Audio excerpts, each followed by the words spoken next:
I wanted to tell the story today of my new little sisters, Valery and Tami. Their story's pretty incredible, and to a lot of people it sounds like a movie. I don't know if people really believe it completely, but it's a pretty awesome story, and I feel like I should share it. And people are obviously often curious, why are they there? Why? What happened? What's the deal? My dad has a sister. She's awesome. Love her.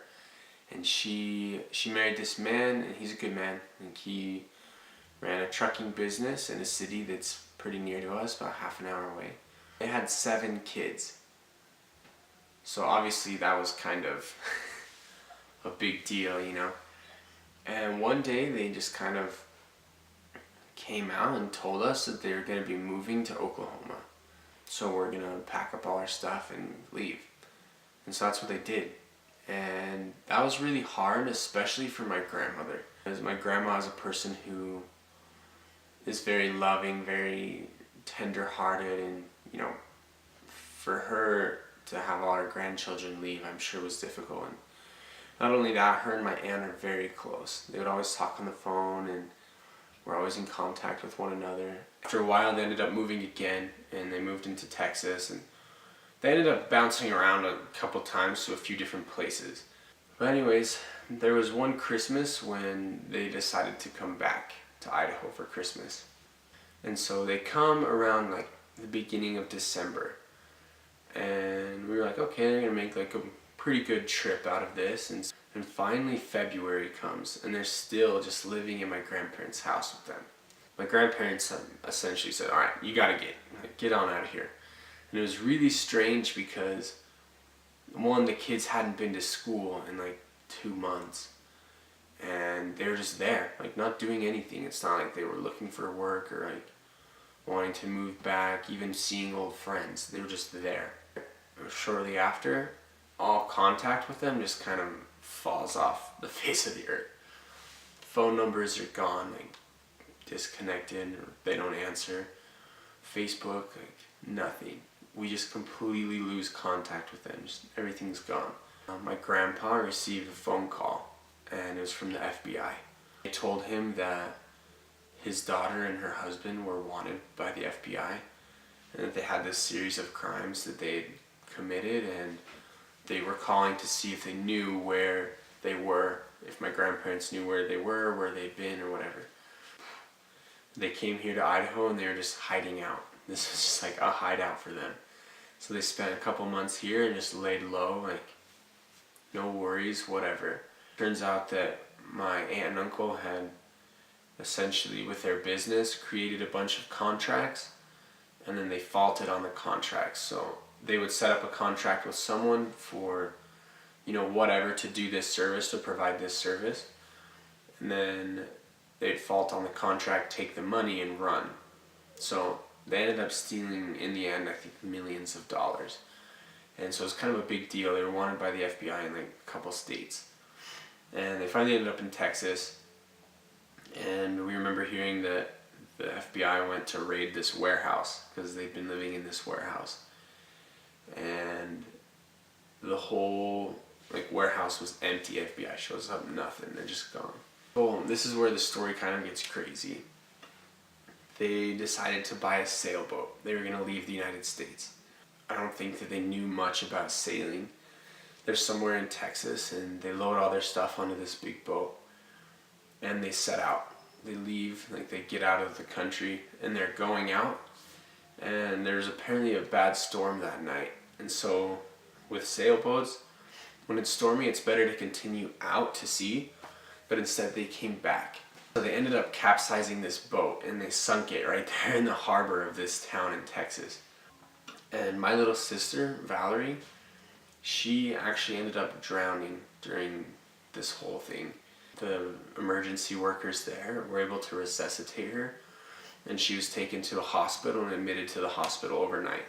So I'm sure that you can imagine this little, she's a baby, she's a little girl, and she ends up drowning during this whole ordeal. They left this boat just in the water. They didn't do anything about it. So there's the boat just chilling there.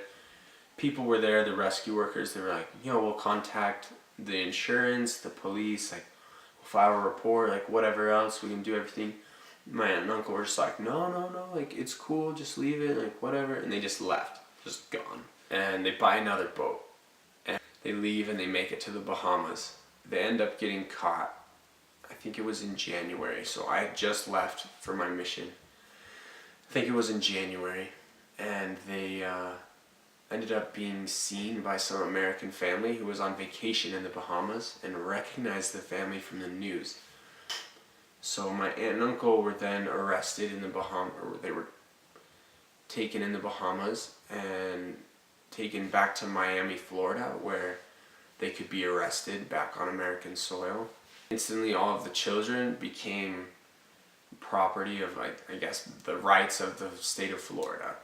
So all the kids were there, and what would happen is, because my aunt and uncle, neither of them could provide for the children, they were taking their parental rights away. So the kids were there, and they would have basically gone into foster care, orphanages, like whatever else.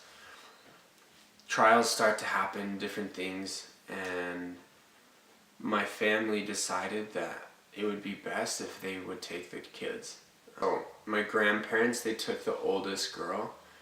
My aunt and uncle, they took 3 of the kids. Another aunt and uncle took 1, and my parents took 2. Tammy and Valery, they're the littlest ones. I think it's been an incredible blessing for my family. And sometimes I know that we all make bad choices, and that's life. But when we have other people that we need to provide for, that should come first as our priority. I was gone while all this happened. I left in December of 2014. And I think that they got the girls in April of 2015. So basically for the majority of this time, this whole adjustment period of having the new little girls, I was gone. I was out of it. I was in Italy doing my thing. It was hard for my parents. I mean, it was really difficult to see them have to go. I mean, my little sister, she's 12. And so they basically took their retirement, like everything that they had, and they knocked it back another 10 years because now they have toddlers again. And for me, this has been a huge example of love. To see not only what my parents have done, but what my family has done. When my aunt was admitted into the prison system, she was pregnant again with her 8th child. And there's a family who lives near me in my city. And this lady was best friends with my aunt during high school. And this family decided to take this newborn baby who was born in a prison and to adopt her and to take her into their arms so that she could have a home and she could be near her brothers and sisters. And the power of just an act of love like that is tremendous. Forever, the life of my family, and especially of these little girls, will be changed because of what happened. It's a blessing to me to see sometimes how God puts things in the right places and He can make things happen.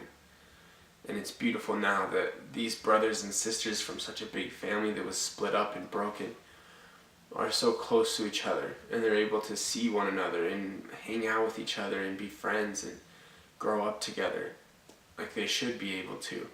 I feel this is a powerful story. It's touched my heart and it's blessed my life in so many ways. Now that I was able to come home, I've been with these little girls for 2 weeks, and they're angels. Just little things sent from heaven. And I know that God always provides a way for us to be happy, and He has a plan for us, even if we don't know what that plan will ever be. And I just wanted to share this story with you today. I hope that you have an awesome day, and we'll see you tomorrow.